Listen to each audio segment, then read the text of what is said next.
Hello you guys, Samara Riviera here, coming to you from New York City. There it is. I love New York. Let me just stop.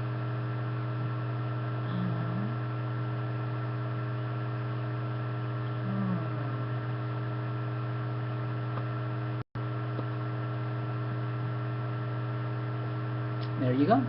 I'm just applying my MAC Brooke Shields lipstick. There you go. I don't know if you ladies had a chance to get yours at MAC. October 2014 they were available. I don't know if they're still available because they might have sold out. But anyways, that's my MAC lipstick, my Brooke Shields collection, the one and only.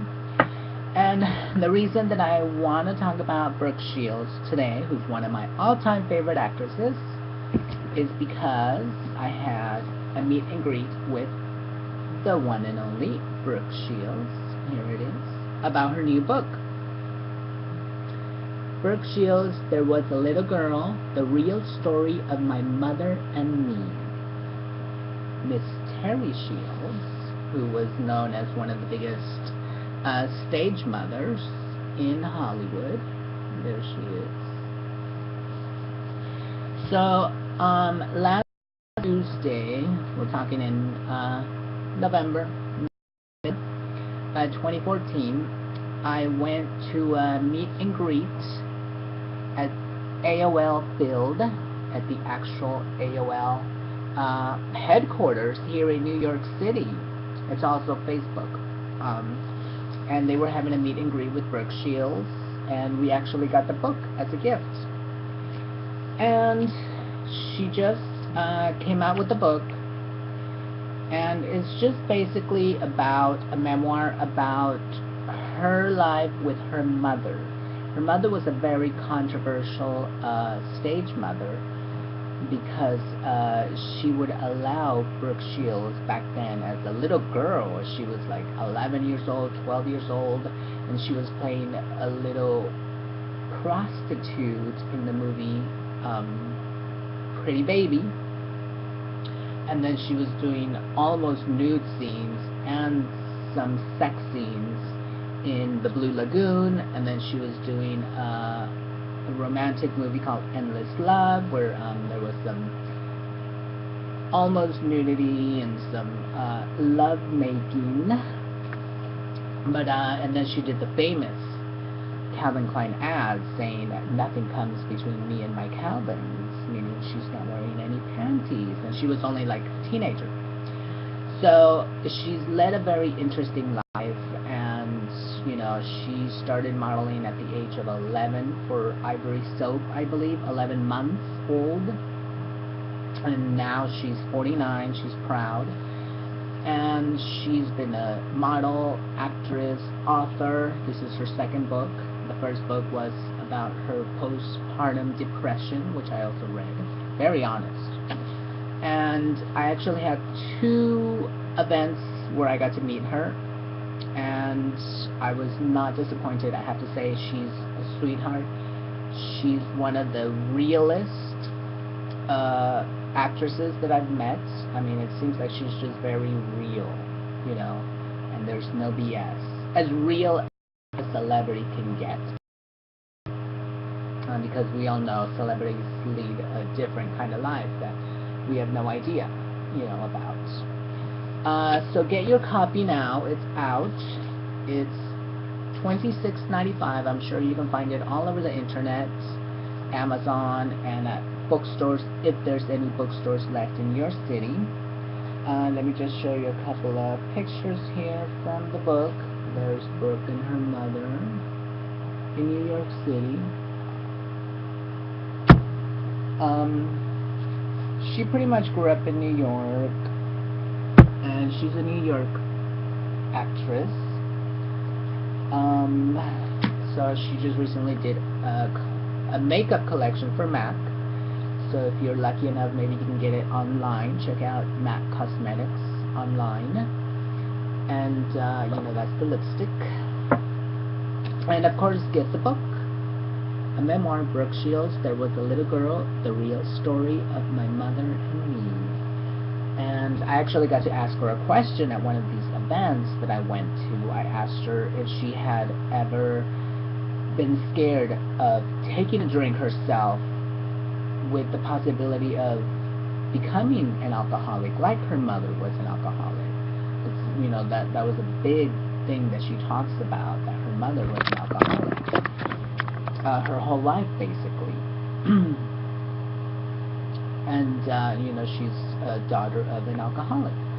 And what she said is she loves drinking, she loves to drink, but, you know, that she would always know how to hold herself back. But she says she loves drinking, and she says it's in her genes because it's something that's passed on, I understand. Being an alcoholic. Actually, my father was an alcoholic, so, but I don't drink anymore.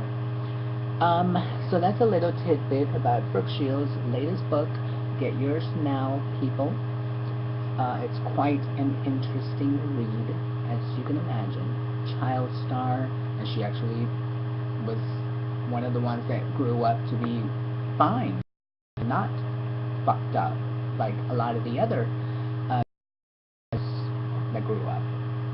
And real quickly, I want to talk about my new favorite other author, Miss Giselle Blondet.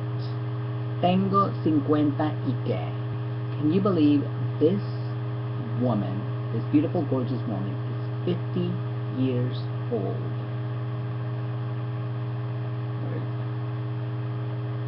There you have it.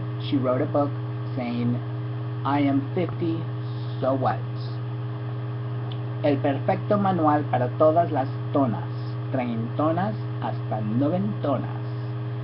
Prólogos de Sofía Vergara, Alejandra Espinosa y Pamela Silva Conde. So there you go.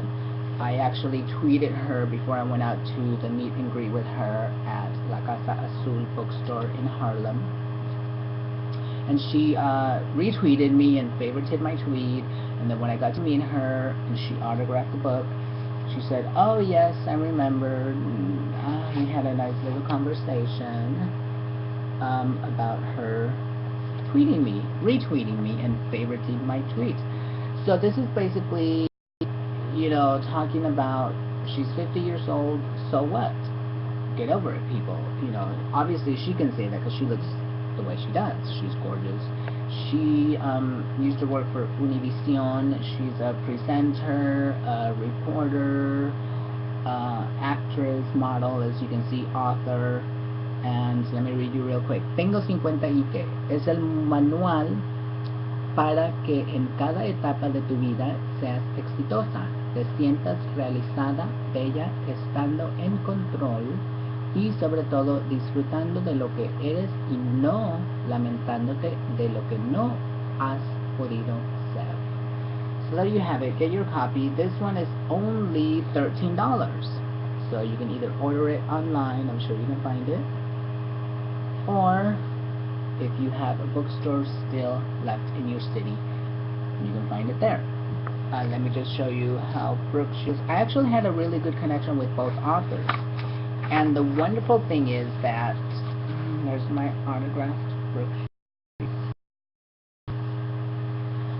The wonderful thing is that it actually inspired me, because Tuesday I met Brooke Shields and had a connection with her. She's a beautiful, sexy author. And then Friday I met Giselle Blondet, and she's beautiful and she's gorgeous and she's an author, and I had a connection with her as well. So I decided to start writing my own book. I already had the idea, but I had just not begun writing the book. So now I am officially writing my first memoir. And I cannot tell you the title because I'm not going to give it away. It's a big surprise. A lot of people don't know about this in my life. So that's why I want to keep it a secret.